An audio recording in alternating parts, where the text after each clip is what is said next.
My name is Marcus Webb, and I should have known something was wrong when the entire town showed up to greet me. I'd been driving for 11 hours straight, chasing a lead on a story that would either make my career or confirm I was wasting my time. The town was called Millbrook, population 847 according to the faded sign, and it sat in a valley so deep the sun seemed to set 2 hours early. My editor had sent me to investigate reports of missing hikers, 3 in the last 18 months, all last seen passing through this forgotten pocket of Appalachia. I was a journalist, hungry and stupid enough to think I'd find answers where the authorities had found nothing. The moment my sedan rolled down Main Street, people emerged from shops and homes, not casually, all at once, like they'd been waiting behind their doors. Men in flannel shirts and women in floral dresses that looked 30 years out of date. Children with faces too clean, too still. They lined the sidewalk, watching my car with expressions I couldn't quite read. Not hostile, but not friendly either. Expectant. I parked in front of what appeared to be the only motel, a squat building with paint peeling like dead skin. Before I could even close my car door, a man approached. Late 50s, silver hair combed too perfectly, wearing a suit that didn't match the rural setting. "Marcus Webb," he said, not a question. "That's right. And you are?" "Mayor Hendricks, we've been expecting you." His smile revealed teeth too white, too straight. "Welcome to Millbrook. We don't get many visitors anymore." The way he said "anymore" made my stomach tighten. I glanced back at the crowd. They hadn't moved, just stood there, watching with those blank, patient faces. "I called ahead about a room," I said, forcing professionalism into my voice. "Of course. Helen will take care of you." He gestured to the motel door where a woman had appeared. She was younger than him but had the same unsettling perfection, hair curled just so, lipstick applied with geometric precision. "We're having a town dinner tonight, 6 o'clock sharp at the community center. You'll join us, of course." It wasn't a question. "I appreciate the offer, but I'll probably just..." "We insist." His hand landed on my shoulder, fingers pressing too hard through my jacket. "It's tradition. Every visitor joins us for dinner their first night. Every single one." The crowd behind him seemed to lean forward slightly, a unified movement like tall grass bending in wind. I agreed because refusing felt dangerous in a way I couldn't articulate. The motel room smelled of mothballs and something sweeter, almost floral but wrong, like flowers left too long in a vase. The furniture was decades old but immaculate. No dust, no wear, as if the room existed in a pocket outside of time. I tried to use my phone, but there was no signal. The landline on the nightstand had no dial tone, just a soft static that might have been breathing. I spent the afternoon walking the town, notebook in hand, trying to look like I was working. Millbrook was arranged in a perfect grid, every street intersecting at right angles, every house set back exactly the same distance from the sidewalk. The sameness was suffocating. I counted 3 churches, all identical white buildings with black steeples. A general store with shelves stocked in rows so straight they looked drawn with a ruler. A barber shop, where the barber stood motionless in the window, scissors in hand, waiting.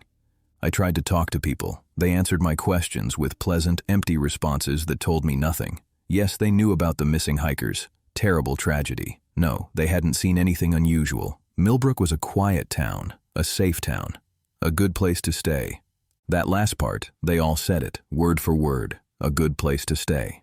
By evening, my journalist's instinct was screaming. I'd interviewed people in war zones who'd been more forthcoming. This wasn't just a close-knit community protecting itself. This was rehearsed, coordinated.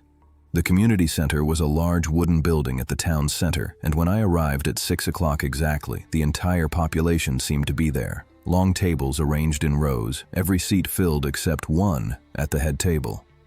Mayor Hendricks stood beside the empty chair, that perfect smile fixed on his face. "Marcus, please sit. You're our guest of honor." The room fell silent as I walked to the chair. Hundreds of eyes tracked my movement. I sat, and immediately, as if triggered by my action, everyone began eating in unison.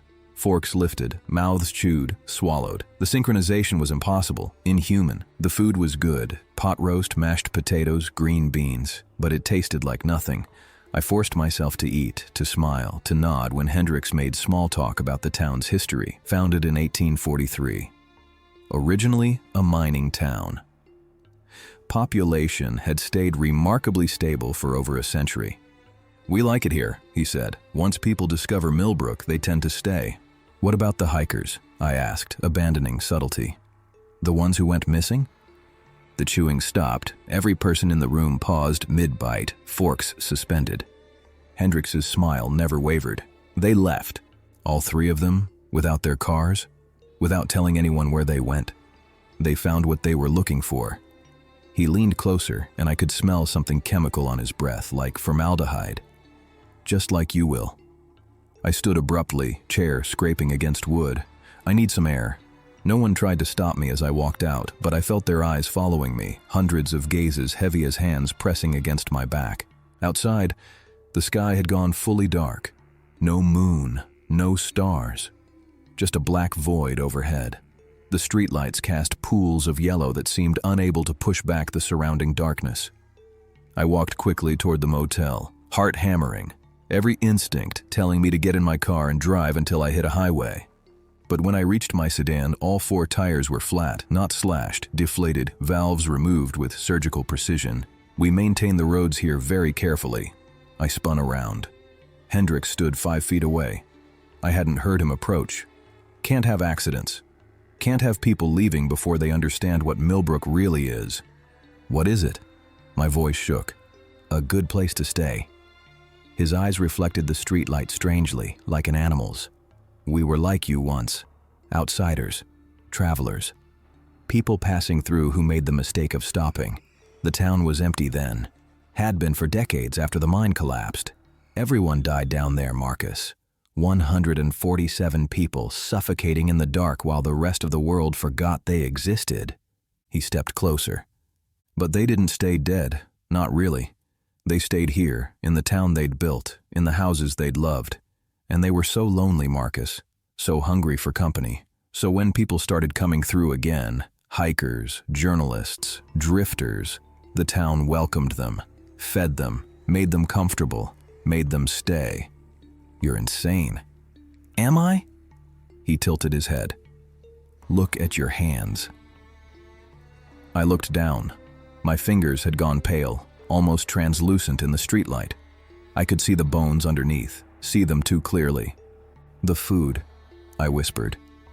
It helps with the transition, makes it easier. By morning you'll be one of us. You'll forget about leaving. You'll forget about the world outside. You'll only remember that Millbrook is a good place to stay.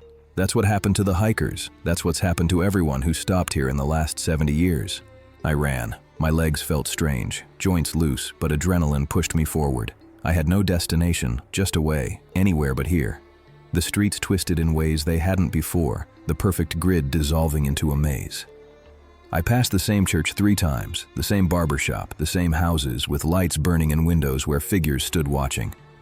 Eventually, I stumbled onto a dirt road leading up the valley wall. I climbed, lungs burning, refusing to look back even as I heard footsteps behind me, dozens of them, moving in perfect rhythm. The road ended at the old mine entrance, boarded over but with gaps wide enough to squeeze through. I didn't think, just pushed inside, into darkness, thick as tar. Behind me, the footsteps stopped.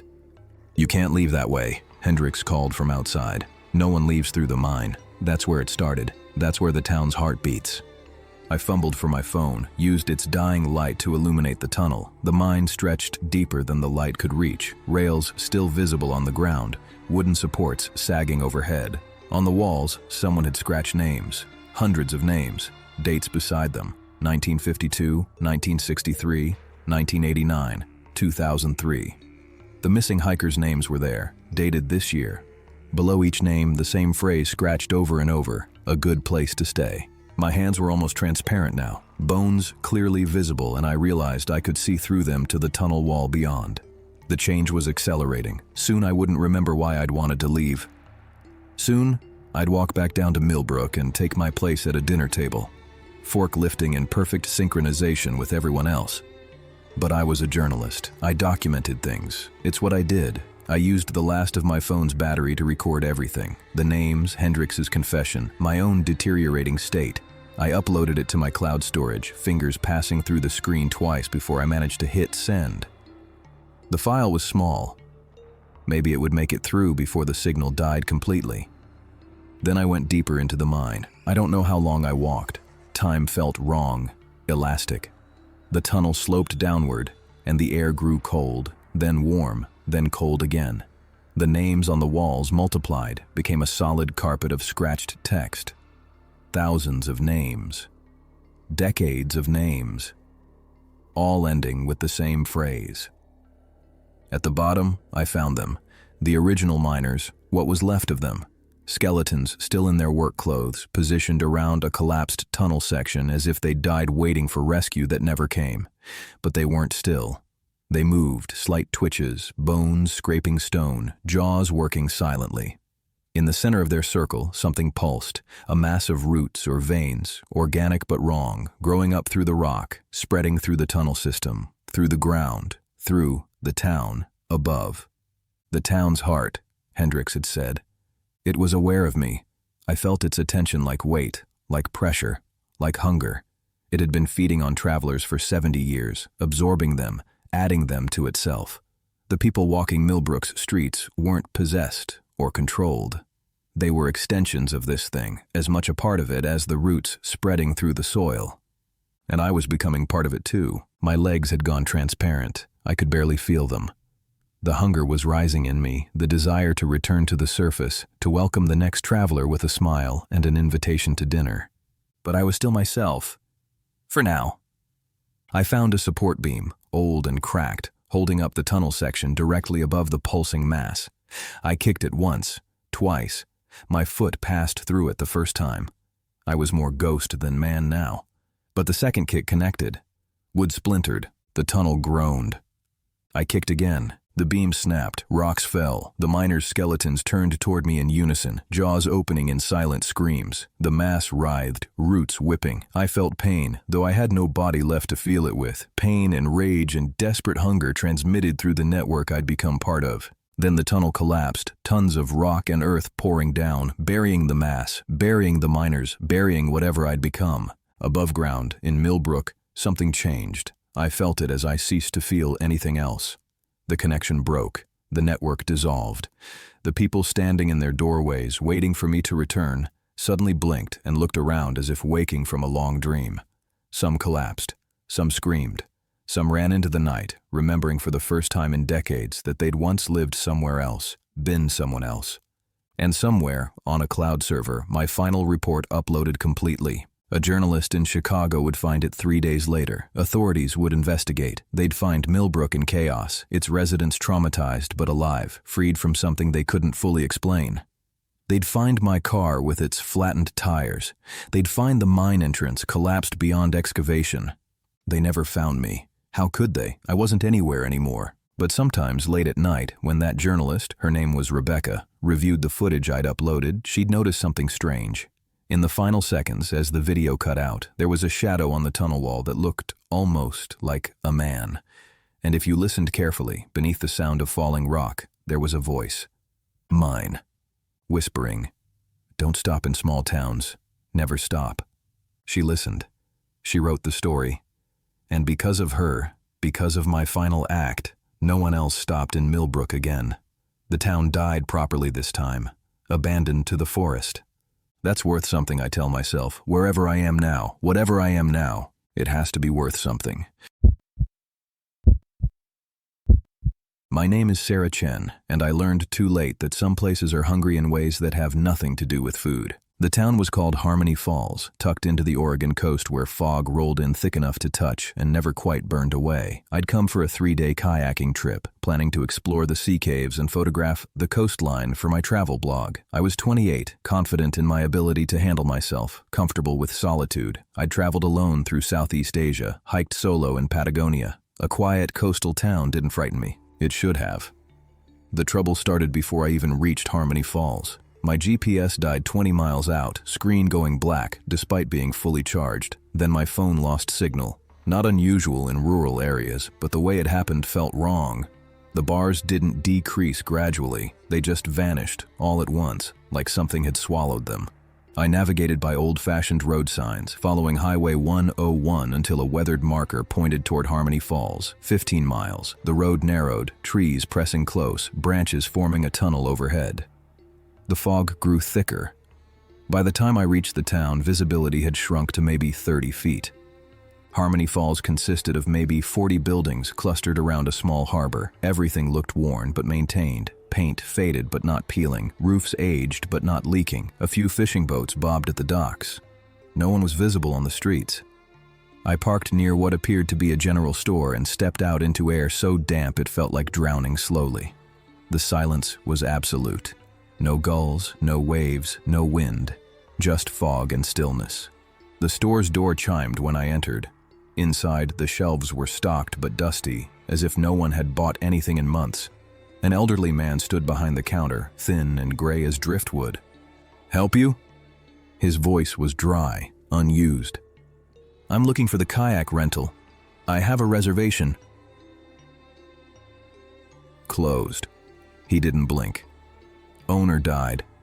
When? 4 years ago. I stared at him. My reservation was confirmed 2 weeks ago. I spoke to someone. He shrugged, a minimal movement. Sometimes the phone rings. Sometimes we answer. Doesn't mean anything's open. There must be someone else who rents equipment, or a hotel. I need a place to stay. Fog's too thick for the water, too dangerous. He pointed toward the window where gray pressed against glass like something trying to get in. But you can stay. We have rooms. We have food. You're welcome here. Something in his tone made my skin crawl, an eagerness beneath the monotone, hunger disguised as hospitality. I'll just find a hotel in the next town. Next town's 60 miles. You won't make it before dark. Roads get dangerous. He pulled out a key, old brass, worn smooth. Room's free. We take care of visitors in Harmony Falls. Always have. The smart thing would have been to leave anyway, drive the 60 miles, sleep in my car if necessary. But I was tired, and the fog was getting thicker, and the old man's certainty about the roads unnerved me enough that I believed him. I took the key. The room was above the store, accessed by an external staircase. It was clean and spare. A bed with a handmade quilt, a dresser with a mirror, a window overlooking the harbor. I tried my phone again, still no signal.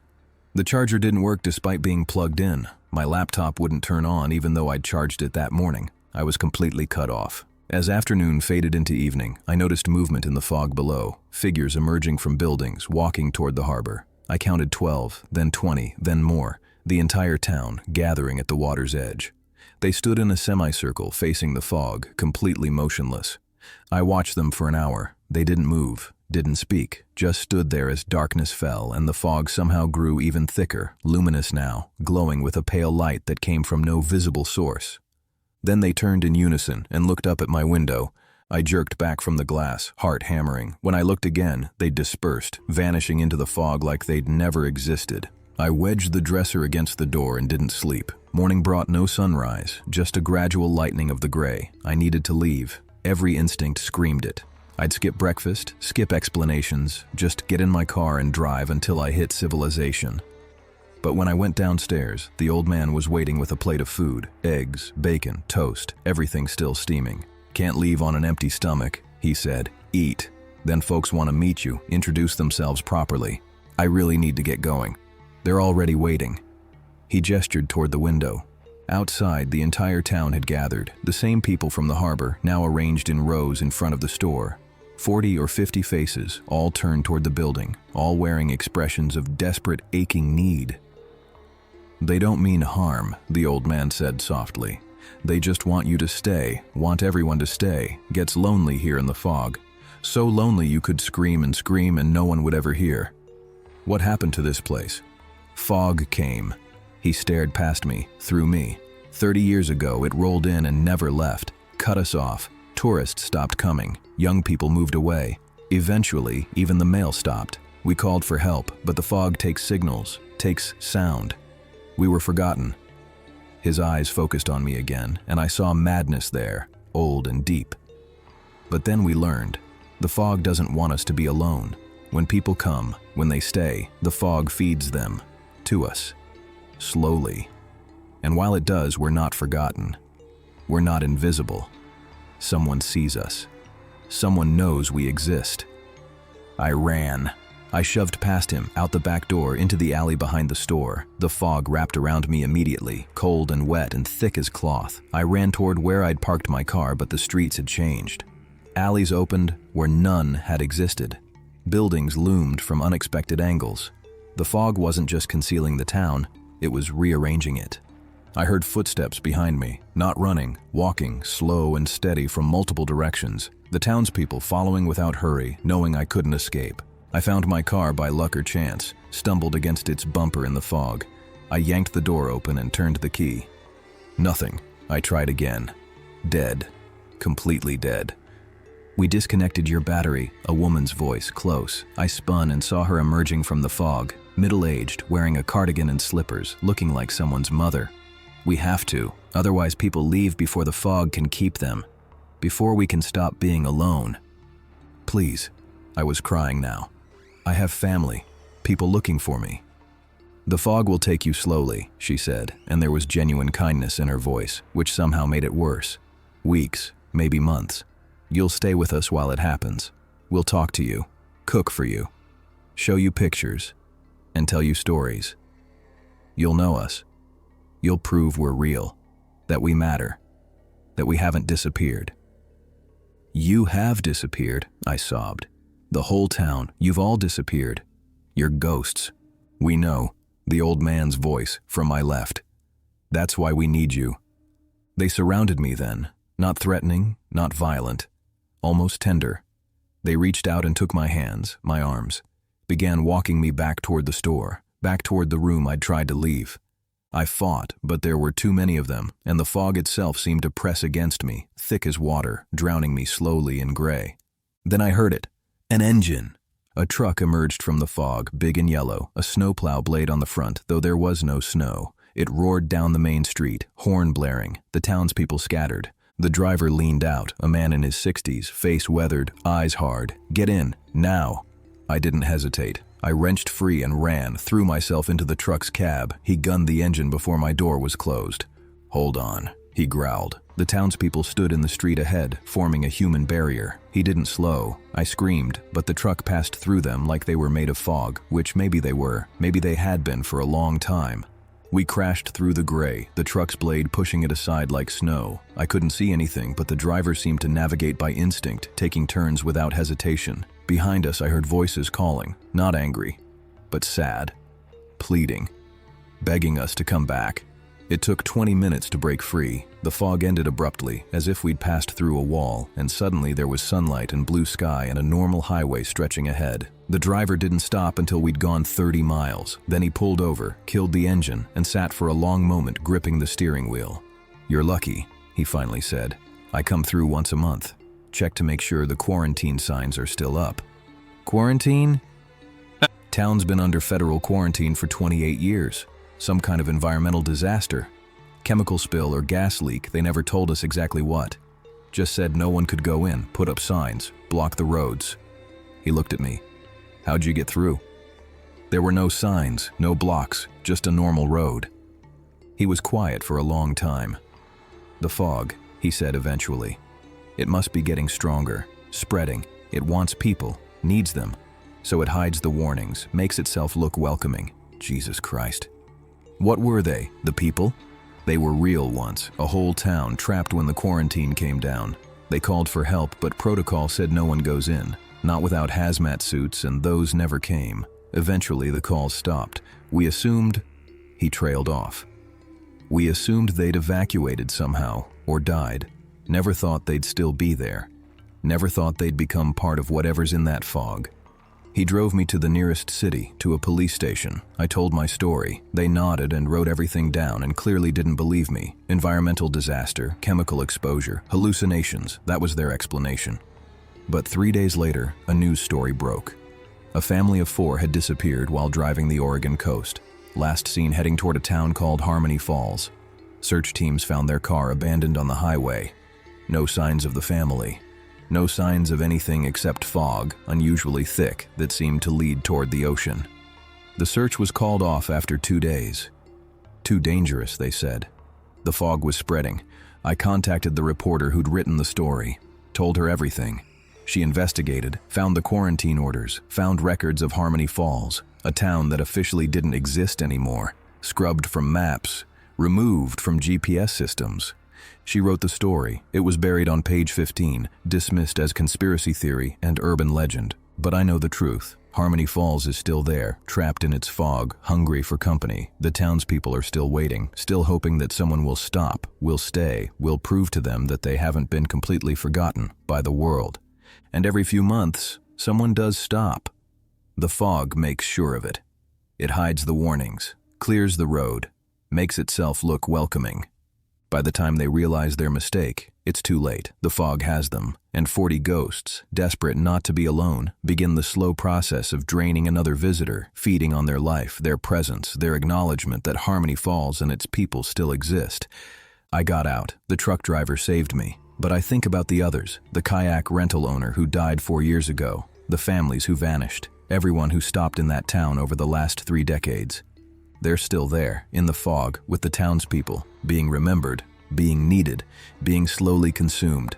I don't drive the coast anymore. I don't go near fog. And when people ask me for travel recommendations, I tell them the same thing. If you find a town that isn't on your GPS, a town that seems too quiet, too welcoming, too desperate for you to stay, turn around, drive away. Don't look back. Some places are hungry, and some places will do anything not to be alone. My name is David Keller, and I went to Ashford Ridge for a funeral and stayed for something much, much worse. My uncle died on a Thursday, Harold Keller, my mother's older brother, a man I'd met exactly 3 times in my 36 years. He'd lived alone in some mountain town in Vermont, worked as a carpenter, never married. The family considered him odd, reclusive. When the call came that he'd passed and I was named in the will, my first instinct was to decline the trip entirely, but I was between jobs, between relationships, between everything.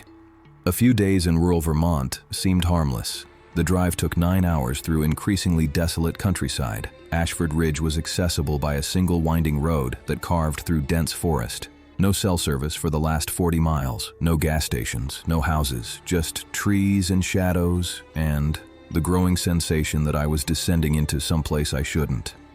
The town appeared suddenly, a cluster of old colonial buildings arranged around a central green church steeple rising from the center. Population sign said 312. I parked in front of the only business that appeared open, a general store with a hand-painted sign. Inside, a woman in her 70s stood behind the counter. She looked up when I entered, and her expression cycled through surprise, recognition, and something else. Fear, maybe. Or pity. "You're Harold's nephew," she said. "David, I'm here for the funeral. Tomorrow, 10 a.m., at the church." She wrapped her arms around herself. "You should leave right after. Don't stay for the festival." "What festival?" "Tomorrow night. Festival of St. Erasmus. Town tradition, very old." Her eyes were desperate. "Promise me you'll leave before sunset. Promise me." A man emerged from the back room, younger, maybe 40. "Martha, stop it. You'll frighten him." He should be frightened. Harold tried to warn people, tried to tell them what happens here. That's why they... She caught herself. That's why he was alone for so long.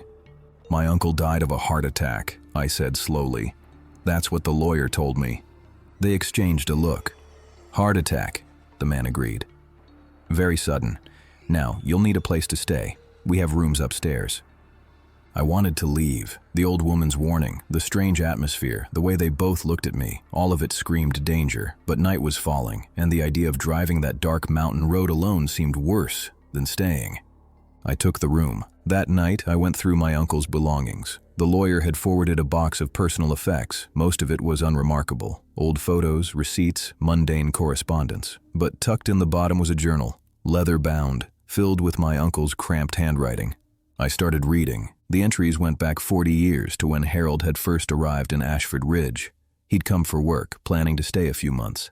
The town had seemed normal at first, quiet, friendly, a little isolated. But then he'd noticed patterns. Strangers arrived periodically, hikers, travelers, people passing through. And they always seemed to arrive just before the festival of St. Erasmus, celebrated every 6 weeks on the night of the new moon. The strangers never left. Harold's entries became increasingly frantic. He described the festival, a procession to the old church, everyone in town gathering, wearing masks carved from white wood. The strangers would be given places of honor at the front. They'd be fed and celebrated and told they were special guests. And then at midnight the church doors would close. What happened inside, Harold had never seen. But in the morning the strangers would be gone, and the townspeople would be different, healthier, younger, energized. He tried to leave multiple times. His car would break down, roads would be blocked. Once he'd made it 30 miles out before his brakes failed on a mountain curve. He'd survived, barely, and when he'd been brought back to Ashford Ridge to recover, the message was clear. The town didn't let people go. So he'd stayed, kept his head down, survived by being useful, by not asking questions, by refusing to participate in the festivals. For 40 years, he'd been a prisoner, waiting for a chance to escape or warn someone. The final entry was dated 2 weeks before his death. If you're reading this, I'm dead. They'll call it natural causes. It wasn't. I tried to run again. Tried to reach the highway with evidence, photos, recordings, proof of what this town is. They stopped me. I know they'll kill me for trying. Whoever you are, whoever they send for my things, run. Don't attend the funeral. Don't stay for the festival. This town feeds on outsiders. It's been doing it for 300 years. Run. I didn't sleep. In the morning I packed my bag, ready to skip the funeral and drive until I hit civilization. But when I went downstairs, a crowd had gathered, 20 or 30 people, blocking the street, all staring at the store. The man from yesterday stepped forward. "David, we're so glad you came. Harold spoke of you often." He hadn't. Harold barely knew me.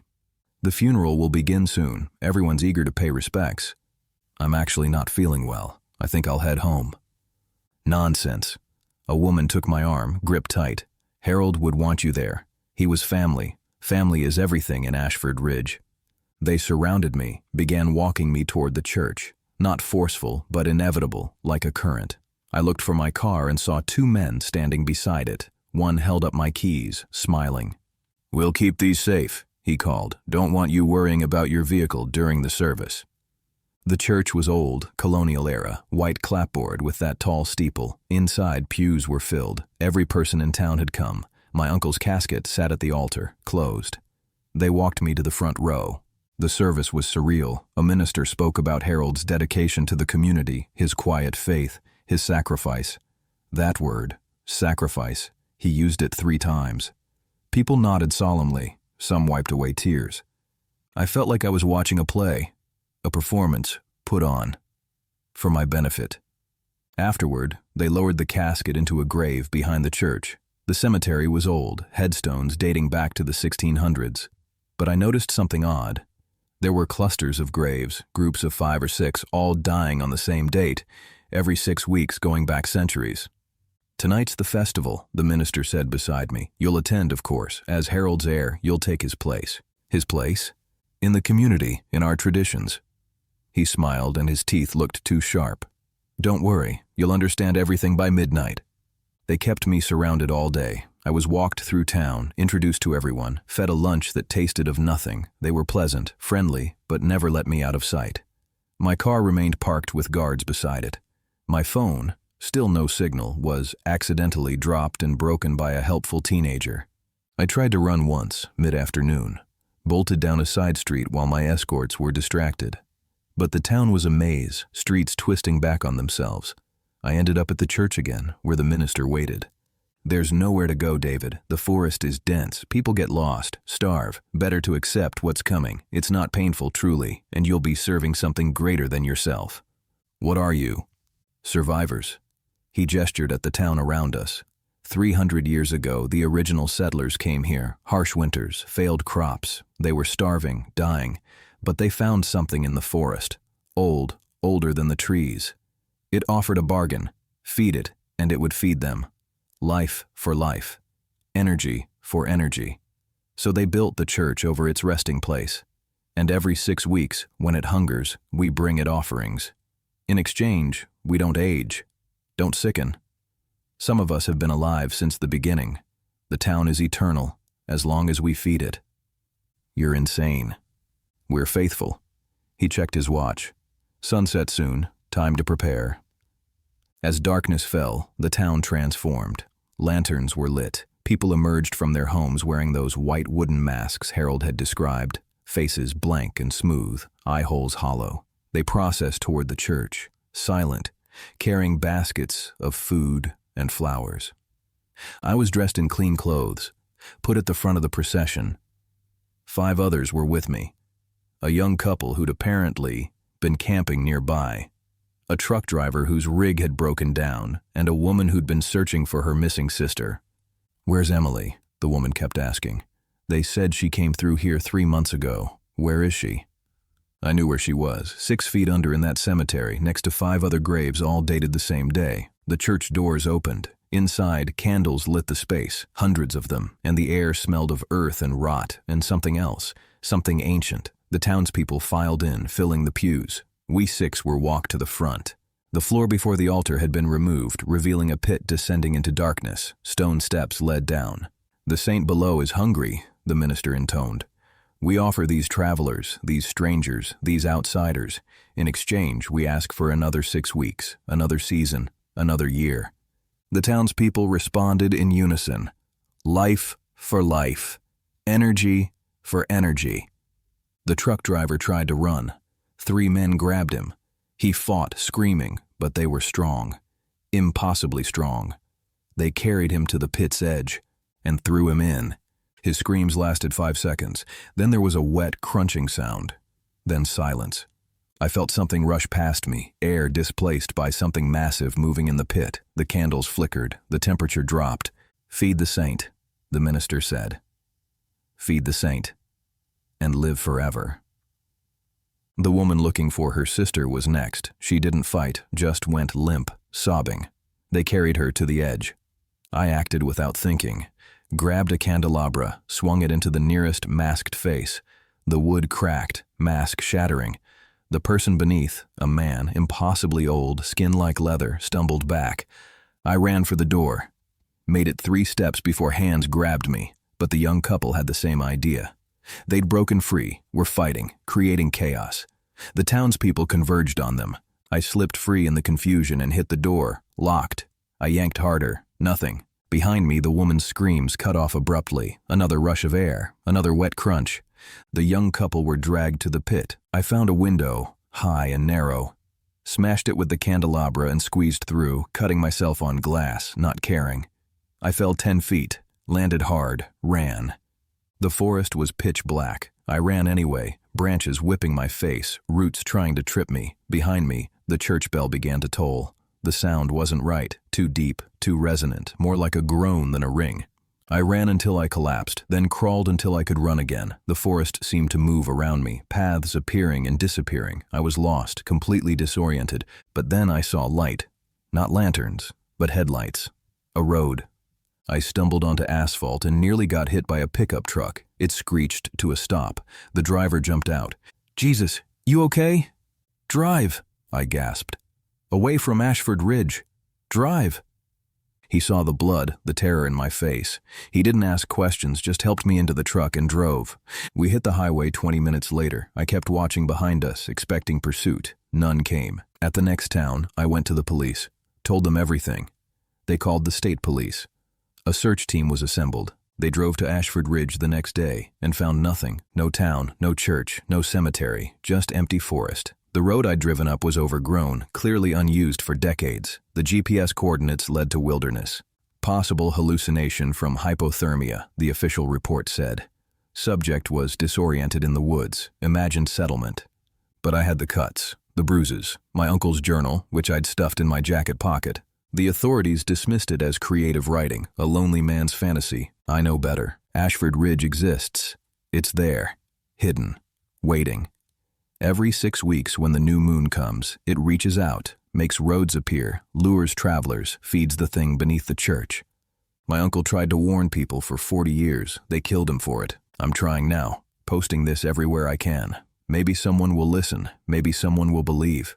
Or maybe you'll drive through Vermont someday, lost and looking for directions, and you'll see a sign for Ashford Ridge, population 312, and the people will be so friendly, so welcoming. And they'll mention the festival happening tonight, how you should stay. If that happens, remember this. Run. Don't look back. Don't try to help anyone else. The saint is always hungry, and the town will do anything to keep feeding it. Anything at all. My name is Thomas Lane, and I stopped in Prosper, Texas because my daughter was dying and I had nowhere else to go. Rebecca was 8 years old. Leukemia, aggressive, resistant to every treatment. We'd exhausted our options in Dallas, bankrupted ourselves with experimental therapies. The doctors had sent us home with hospice care and apologies. 3 months, maybe 6.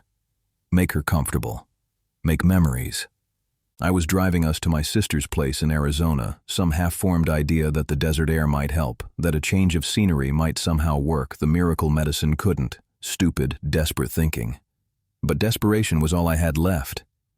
We stopped in Prosper because Rebecca needed to use the bathroom and my gas tank was nearly empty. The town was small, clean, prosperous looking despite its rural setting. New construction mixed with old Main Street buildings. A sign welcomed us. Prosper, Texas, where miracles happen daily. I pulled into a gas station. Rebecca was in the back seat, pale and thin, sleeping. She slept so much now. I decided to let her rest, just pump gas and keep moving. But then a woman approached, 60-ish, kind face, wearing scrubs like she'd just come from a medical shift. "Your daughter," she said, looking through the window. "She's sick." Yes. I didn't have energy for politeness. "Excuse me, I need to." "How sick?" Something in her tone made me stop. Not curiosity, certainty, like she already knew the answer and was just confirming it. "Terminal," I said flatly. 3 months. "Bring her to the clinic." She handed me a card. "Dr. Sarah Weiss. We specialize in difficult cases. No charge." I almost laughed. Another quack promising false hope. We'd met a dozen already, people selling supplements or prayers or coffee enemas guaranteed to cure cancer. "Thanks, but..." "1 examination, 1 hour. If I can't help, you drive away. But if I can..." She looked at Rebecca with something like sadness. Every parent deserves a chance to hope. I wanted to say no, wanted to protect my daughter from more disappointment, more pain. But Rebecca woke up then, saw the woman, and smiled. First smile I'd seen in weeks. "She's nice," Rebecca whispered. "Dad, I like her." So I went, because my daughter smiled, because I had nothing left to lose. The clinic was small but modern, equipment that looked expensive. Dr. Weiss examined Rebecca gently, thorough, asking questions I'd answered 100 times. Then she took blood samples and stepped out. I held Rebecca's hand and waited. Dr. Weiss returned 20 minutes later. "I can help her." "What?" "The leukemia. I can cure it." She said it like she was commenting on the weather. "We've had success with cases like hers. 98% remission rate." "That's impossible." "Is it?" She pulled up files on her computer, scans, blood work, before and after photos, children sick and then healthy, dozens of cases. "We've been doing this for 40 years, quietly. We don't advertise because we can't handle the demand. But when someone comes through, when we can help, we do." "Why? What's the catch?" "You stay and prosper, minimum 1 year. We provide housing, employment, everything you need. Your daughter gets treatment, gets healthy. After a year, you decide. Leave or become permanent residents." It sounded insane, but I was looking at Rebecca, my beautiful girl who'd been dying for 2 years, and Dr. Weiss was offering hope. "How?" I asked. "How do you cure it?" "Does it matter?" It should have.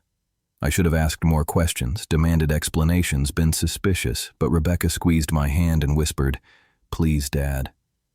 I'm so tired of being sick." So I agreed. They put us in a house on the edge of town, 3 bedrooms, fully furnished, comfortable. Jobs were arranged. I'd work at the library. Rebecca would attend school once she was strong enough. Treatment would begin immediately. The first few weeks were miraculous. Rebecca received injections daily. The substance was cloudy, faintly luminescent. Dr. Weiss called it derived from local resources and said nothing more. But it worked. Within a week, Rebecca had more energy. Within 2, her color returned. Her blood tests showed the leukemia markers dropping precipitously. By week 6, she was in complete remission. I cried when Dr. Weiss showed me the scans. No cancer, none. My daughter was going to live. "Thank you," I sobbed. "Thank you. Thank you." "You're part of Prosper now," Dr. Weiss said. "That's all the thanks we need." Rebecca started school, made friends immediately. There were a lot of children in Prosper, more than you'd expect in a town of its size. She was happy, healthy, alive. I should have been happy too, but I started noticing things. Everyone in Prosper was friendly, but there was a sameness to them. They all said similar things, had similar opinions. No one argued, no one disagreed. Town meetings were unanimous votes on every issue, and no one ever left. People arrived, usually families with sick children, but no one departed. The population grew slowly but steadily. I started asking questions. Where had the town's medical breakthroughs come from? Why didn't they publish their results? How was this sustainable? People smiled and changed the subject. 4 months in, I decided to test something. I told my supervisor at the library I was thinking of visiting my sister in Arizona just for a weekend. That wouldn't be wise, he said. Your agreement specified 1 year minimum. I'm not leaving permanently. Just a visit. Still, his smile didn't reach his eyes. Dr. Weiss would be disappointed, and Rebecca's treatment requires consistent monitoring. Missing even a few days could complicate things. The threat was gentle but clear. I started researching Prosper's history. The library had extensive archives. The town was founded in 1882, built around a spring that was supposedly sacred to the Comanche. The settlers had found something in the spring. The records were vague, something that healed sickness, extended life. They'd built the town around it, protected it, used it. For 140 years, Prosper had grown slowly, carefully. People came sick and left healthy, or more accurately, stayed healthy. The census records showed families arriving and never departing, generation after generation, living in the same houses, the same streets. And everyone was healthy, impossibly healthy. No disease, no age-related decline. People in their 80s looked 60. People in their hundreds looked 80. I found a map in the archives, old, hand-drawn. It showed the spring's location beneath the clinic. That night I went back, picked the lock, slipped inside. Dr. Weiss's office was locked, but the lab was open. The substance they injected into Rebecca and the other children was stored in refrigerated vials. I took one, held it up to the light. It glowed faintly, and inside, something moved. Not liquid, something alive. I heard footsteps. Dr. Weiss emerged from a back room. You weren't supposed to see this, she said, not angry, sad. What is it? Life. Distilled. The spring beneath this building has been producing it for thousands of years. A symbiotic organism. It enters the bloodstream, repairs damage, fights disease, extends lifespan. It's a miracle. Why the secrecy? Because it requires balance. She sat down, suddenly looking old. The organism gives life, but it needs life in return. Not much. Small offerings, but regular. Offerings. The word made my stomach clench. What kind of offerings? Come with me. She led me downstairs I hadn't known existed, deep beneath the clinic. The air grew warm, humid. We entered a cavern, natural limestone, and in the center was the spring, water glowing with that same faint luminescence. And in the water, bodies. Dozens of them, suspended, skin translucent, veins visible, pulsing with light. They were alive but not awake, eyes closed, faces peaceful. Who are they? I whispered. Volunteers, people who chose this. When someone in Prosper gets very old or very tired or just done with living, they come here. They enter the spring. Their life force feeds the organism, and in exchange, it produces the substance that heals everyone else. That's murder. It's sacrifice. It's willing. No one is forced. But yes, it sustains us. 10 to 15 people per year enter the spring. And because they do, hundreds live disease-free. Children like Rebecca survive cancer. It's a trade. Life for life. I backed away. I'm taking my daughter and leaving. You can't. She didn't move to stop me, didn't need to. The treatment changed Rebecca. The organism is in her now. It's keeping the leukemia at bay, repairing the damage. If she leaves Prosper, if she goes more than 100 miles from the spring, she'll relapse. Within days, the cancer will return. Within weeks, she'll die. You're lying. Test it. Take her out of town. Watch what happens. I ran, found Rebecca at home, asleep, packed a bag, woke her, told her we were leaving. She was confused but trusting. We drove. 50 miles, 70.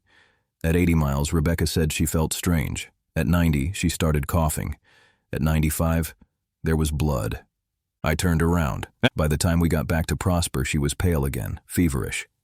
Dr. Weiss was waiting. She gave Rebecca an injection. Within an hour, the symptoms subsided. I'm sorry, Dr. Weiss said, but now you understand. Prosper takes care of its people. In exchange, its people stay, forever. That was 3 years ago. Rebecca is 11 now, healthy, happy, thriving. She doesn't know what the treatment really is, what it costs, what it means for her future. She just knows she's not sick anymore. I work at the library. I live in the house they gave us. I attend town meetings and smile and agree with everyone. And I wait, because I've learned something Dr. Weiss doesn't know I know. The organism doesn't just extend life, it eventually consumes it. People who've been here for decades start to change. Their eyes develop that faint glow. Their movements become synchronized. They stop being individuals and become extensions of the organism, parts of a collective that exists to protect the spring. Eventually, everyone here ends up in that cavern. Some go willingly, tired and ready to serve. Others are taken, too far gone to realize what's happening. We're not residents of Prosper. We're cattle, fed and tended until we're needed. And I can't leave, because leaving means Rebecca dies. Staying means she lives, but someday, 20 years, 40 years, whenever the organism decides, she'll walk into that spring and feed it. I'm trapped. We all are. Every few months, a new family arrives, usually someone with a sick child. Dr. Weiss makes her offer. They accept, desperate and grateful. I want to warn them, want to tell them to run, to let their children die naturally rather than live as prisoners. But I don't. Because I didn't. Because I chose this, chose Rebecca's life over her freedom. So I watch new families arrive, watch them settle in, watch them slowly realize the truth. And I wait for the day Rebecca asks me why no one ever leaves Prosper. I'll tell her the same thing Dr. Weiss told me, because Prosper takes care of its people, and its people stay forever.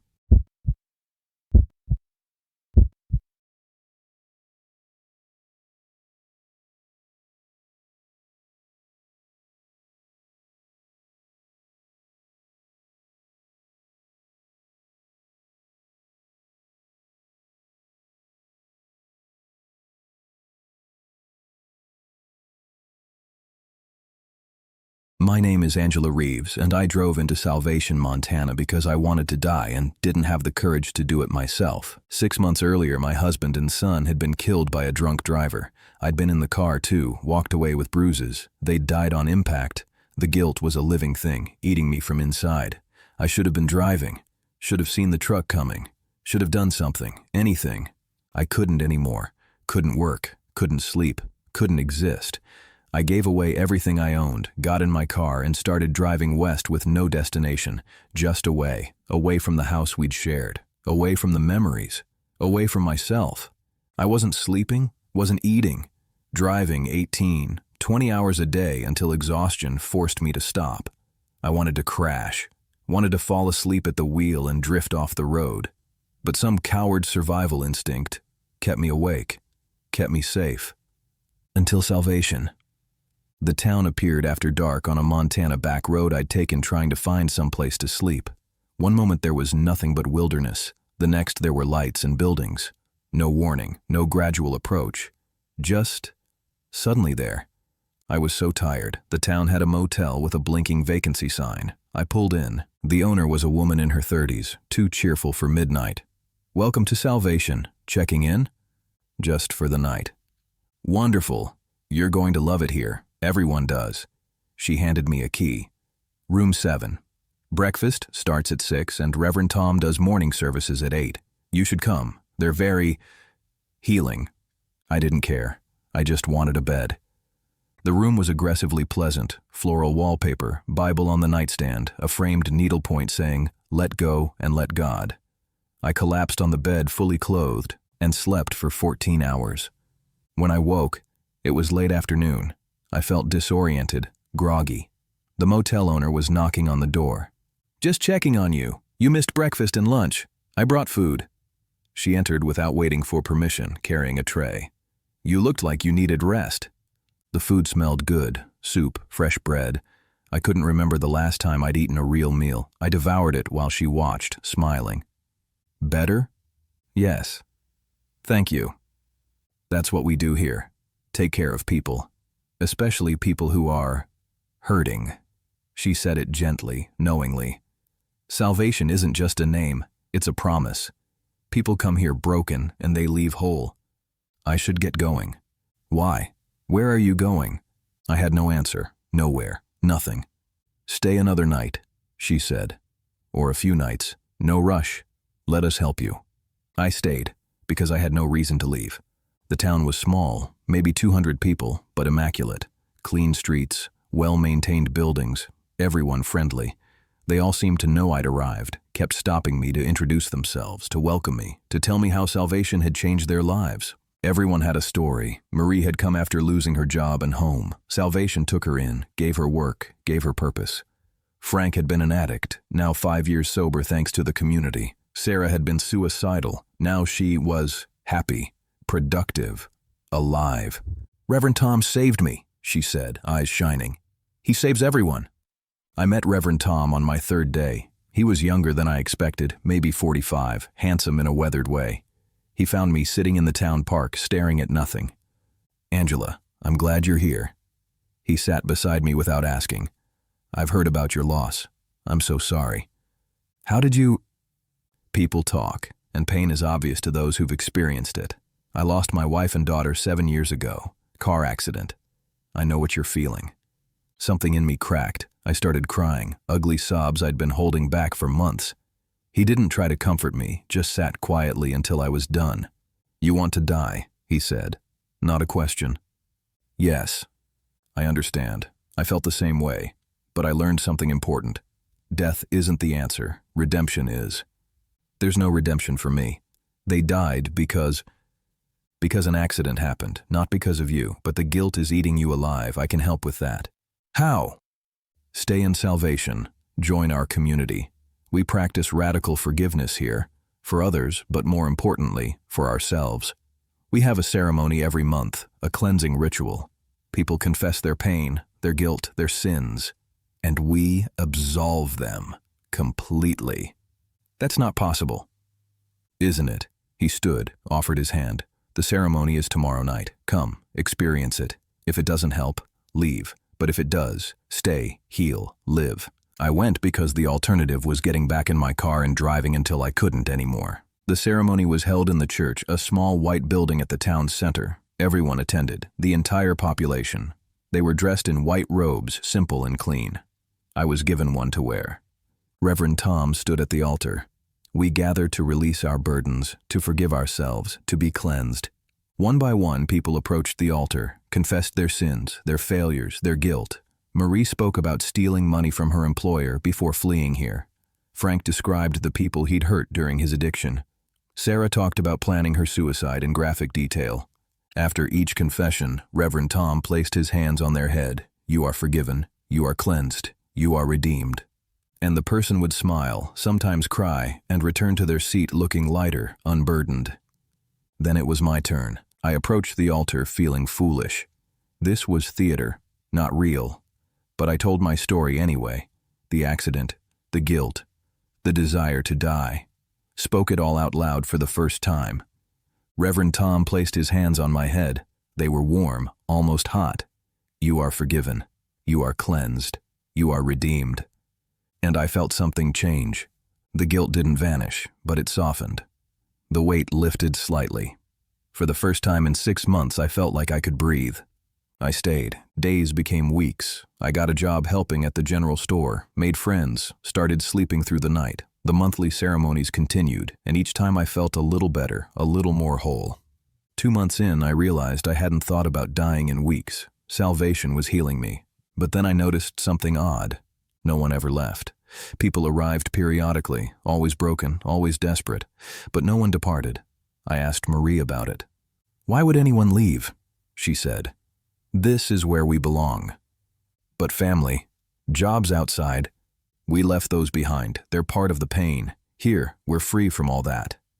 I started paying more attention. The town was self-sufficient in unsettling ways. No mail delivery, no internet, no connection to the outside world. It existed in complete isolation. And the people, the longer they stayed, the more similar they became. Same mannerisms, same phrases, same expressions. I tried to leave on a Wednesday morning, packed my car, said nothing to anyone, but when I turned the key, the engine wouldn't start. Dead battery, though it had been fine the day before. Reverend Tom appeared beside my window. "Going somewhere?" I should check on things. Outside." "What things? You gave everything away. You have no home, no job, no family. You were coming here to die, Angela. We saved you. Why would you leave salvation?" "I just need—" "You're not ready." His hand reached through the window, touched my shoulder. That same heat, but more intense. You're still holding on to the outside world. That's the pain talking. That's the guilt trying to control you. You need another cleansing. The ceremony that night was different. They focused on me, everyone in their white robes surrounding me, chanting words I didn't understand. Reverend Tom's hands on my head, burning now, and I felt something pushing into my mind, rearranging thoughts, smoothing over objections. You don't want to leave, he said. You want to stay. You want to be redeemed. You want to be part of salvation forever. And I heard myself agree. Heard my voice say, yes, I want to stay. Felt my resistance crumbling, but some small part of me, the part that was still Angela, still me, screamed in horror. I woke the next morning with a headache and the memory of the ceremony feeling like a dream. My car battery worked. I could have left. I didn't want to. That realization terrified me. 2 days ago I'd been trying to escape. Now the thought of leaving felt wrong, impossible. They'd done something to me, something during the ceremony. I started observing more carefully, pretending to be fully converted. The ceremonies weren't just therapeutic, they were transformative. Each one stripped away more of people's individual identity, replacing it with something else, something collective. I broke into Reverend Tom's office one night, found records going back decades. Salvation had been doing this for 40 years. Hundreds of people had come through, none had left. There were photos, pictures of new arrivals, broken and desperate. Then pictures weeks later, smiling, healthy, identical. Like the town was producing copies of the same person, just in different bodies. I found journals too. Reverend Tom's personal writings. He described finding something in the Montana wilderness, a presence, an entity that fed on despair. It had been starving until he'd brought it people. Now it sustained itself on their pain, their guilt, their desire for death. In exchange, it gave them what they wanted: absolution, purpose, belonging. But the cost was themselves, their identities, their free will. They became extensions of the entity, part of its hunger. And when new people arrived, they helped lure them in, helped break them down, helped feed them to the thing that had consumed them. I ran, got in my car at 3 a.m. and drove. The town was dark, everyone asleep. I made it 5 miles before headlights appeared behind me, multiple vehicles moving fast. They forced me off the road into a ditch. I tried to keep driving, but the car was stuck. They surrounded me. Reverend Tom opened my door. Angela, why are you fighting this? You came here to die. We're offering you something better. You're offering slavery. We're offering redemption, freedom from pain, from guilt, from the burden of being yourself. He pulled me from the car. The others, Marie, Frank, Sarah, everyone, stood in a circle, faces blank. Stop fighting. Accept salvation. It's what you wanted. It's why you came. They dragged me back to the church, tied me to the altar. The entire town gathered. This will be your final cleansing, Reverend Tom said. You'll resist, but it will take you anyway. By morning, you'll be one of us. You'll help bring the next broken soul to salvation. You'll feed it just like we do. The cycle continues. They began the ceremony, chanting, hands reaching out to touch me, that heat building, burning, something pushing into my mind, digging through memories, trying to consume everything I was. I fought. God, I fought. Held on to my husband's face, my son's laugh, the pain of losing them. Because the pain was mine. It was real. It was proof I'd loved them. The entity wanted that pain, wanted to eat it and replace it with nothing. I refused to let it. The ceremony lasted hours. They chanted until their voices were raw. Reverend Tom's hands burned my skin. But I held on to myself. As dawn approached, something broke. Not me, them. The entity, overfed and desperate, pushed too hard. I felt it fracture, felt the connection between it and the townspeople snap. People collapsed. Reverend Tom stumbled back, confusion on his face. What? Where am I? The entity had released them, all of them at once, decades of stolen identity flooding back, overwhelming. In the chaos, I freed myself and ran. This time, I made it, drove until I hit a highway, then kept driving until I reached a city with police and hospitals and sanity. I told them everything. They investigated. Found salvation empty. The entire population had fled into the wilderness when their minds returned, unable to cope with what they'd done, what they'd become. Search teams found some of them. Most were catatonic. A few, including Reverend Tom, were missing, presumed dead. The town stands empty now, condemned. But I know the entity is still there, still hungry, still waiting. And sometimes, late at night, I wonder if I really escaped, or if some small part of it came with me, embedded in my mind, waiting. Because I still don't feel guilty about my family's death. And I should. I know I should. But that guilt is gone. Eaten. And I can't help but wonder, what else did it take? And maybe that's the most unsettling part. These towns aren't hidden on any map. They're still there, quiet, ordinary, waiting. So if you ever find yourself driving through a place where everyone knows your name a little too quickly, where the streets go silent when you step inside, remember, not everyone who passes through makes it back out. If stories like this keep you up after midnight, make sure you subscribe to Dark Hours for more true mysteries, disappearances, and places the world pretends don't exist. And tell me in the comments, which small town would you never stop in? Until next time, stay curious, stay alert, and don't wander after dark.